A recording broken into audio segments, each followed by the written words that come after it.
name is Tom Hutchens. I'm EVP of Production for Angel Oak Mortgage Solutions. Angel Oak is the leader in the non-QM space. We have been originating since 2013 non-QM exclusively through both a wholesale and correspondent channels.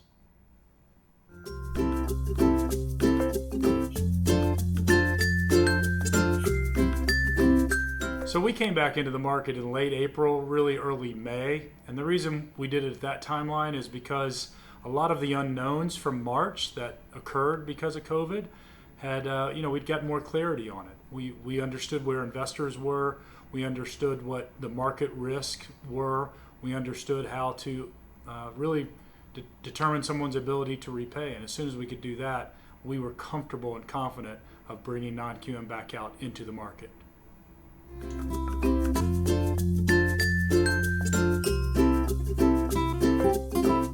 So regarding our bank statement guidelines, I think it's important just to understand how we're evaluating a borrower's cash flow pre-COVID, really during COVID, and then what we would call now post-COVID. And so what we're doing is a full analysis of what their cash flow looked like leading into March 2020, then where it was March, April, May timeframe, and then really where we are now that we've gotten through the initial shutdown of the economy. And by doing that, we're really able to understand a borrower's cash flow and what the recovery looks like.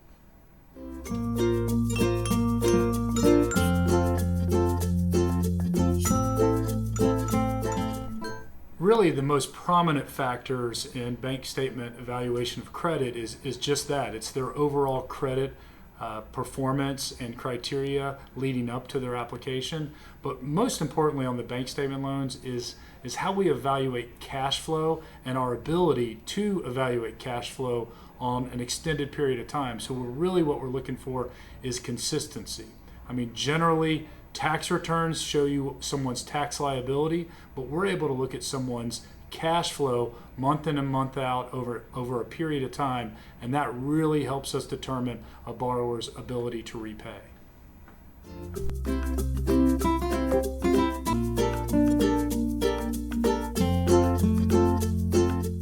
Our bank statement product is really unique based on a couple things. One, I would say, first and foremost, is our account executives that we have across the country are truly experts, and they do this every single day. So they're able to help originators follow the process and actually get loans to the closing table. The second thing is that we've learned, since we've been originating these loans for so many years, that the most important part in a bank statement loan is calculating that income and that cash flow early on in the process. So we put tools and technologies in place to do just that, so that originators are spending time on loans that are going to make it to the closing table.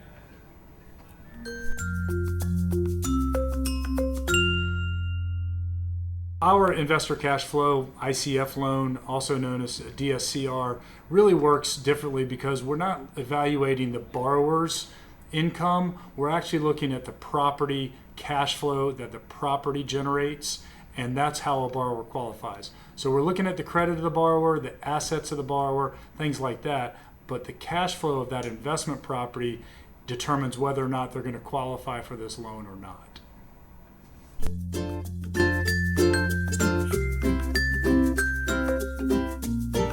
The jumbo market is still dislocated today. However, non-QM has always helped provide additional jumbo loans to the market. Right now we have what we call our Platinum program, which is kind of a just missed prime jumbo. And really for somebody who's had a little hiccup in their past, maybe they need higher loan amounts or higher loan to values that aren't available in prime jumbo. That's really where the non-QM, our Platinum jumbo comes into play.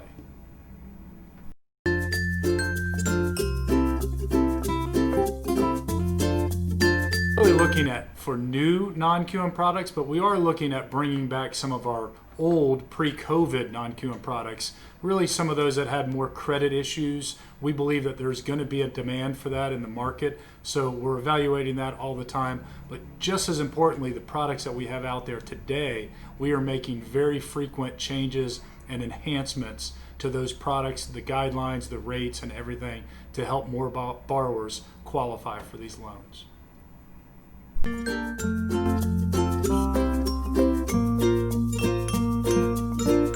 think the second half of 2020, really the challenges that non-QM is going to face is more really macroeconomics. What are the economic factors that the entire economy is going to face? It's not going to be specific to non-QM. Certainly we do a lot of bank statement loans, so self-employed small business owners were heavily impacted by the initial shutdown during COVID.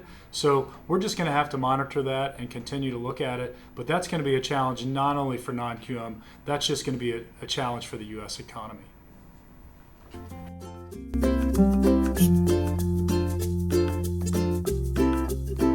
So realtors being really leery of the non-QM market, I don't think there's any reason for that to be the case. Sure, there was a pause in non-QM when COVID first started, but there was really kind of a nationwide economic pause. So I believe it wasn't really just non-QM loans that really got hit by the pandemic. It was kind of across the board, and real estate agents that I speak to talk about the number of transactions that got pushed or canceled or moved, or there's just been a lot of moving parts throughout the entire economy. But non-QM helps real estate agents close more loans. It helps originators close more loans, and that's a good thing for everybody in the real estate industry.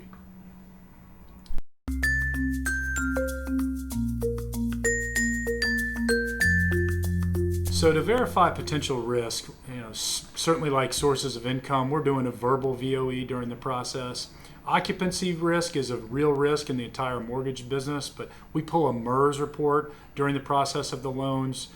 We just use common sense. We look at the documentation that's provided to us, and does it make sense that the transaction that the borrower is applying for makes sense from an occupancy standpoint. And then for self-employment, how to document that, there's lots of online tools, lots of fraud protection, and we incorporate all of those into our loan process.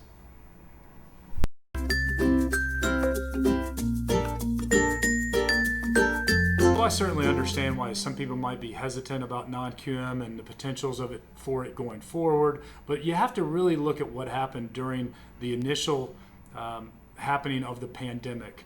The economy was shut down, that's something that we really never experienced. And at the same time, the investor flight to cash was really unheard of. So those two factors together happening at the same time, because there were so many unknowns. But if you look at what's happening now with COVID, it seems to be very isolated in pockets around the country.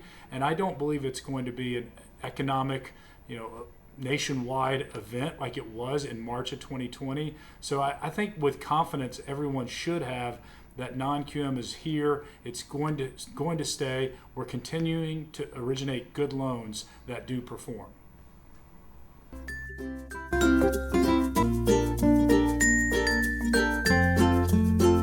Non-QM securitization market is absolutely coming back, and we are very excited and optimistic about the future. We've issued a couple of securitizations actually post-COVID that had pre-COVID originations in it, and we had some hurdles. Some things that we had not dealt with, and really the market had not dealt with, was forbearance. Remember, the government came out and said anyone can forbear their loans, and so we had to address that from a securitization standpoint. But the good news is our investors were very confident in the underlying credit of the loans that have been originated in non-QM. So they were not hesitant to actually participate with Angel Oak, because we've been in this market doing these same securitizations for a number of years now, and that really proved beneficial during this time.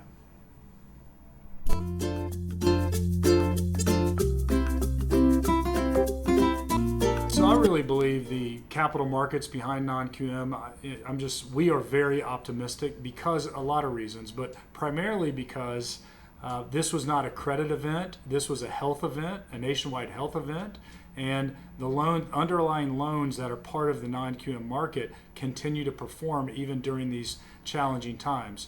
The other thing is that there's fewer issuers. So with fewer issuers, the market's really going to look to those that have been participants for a number of years and have the experience and the expertise to originate good loans. And then really thirdly is that there's still a demand for yield from investors. We're in a low yield environment, so if investors can generate yield in a safe environment, that's really where they're going to head.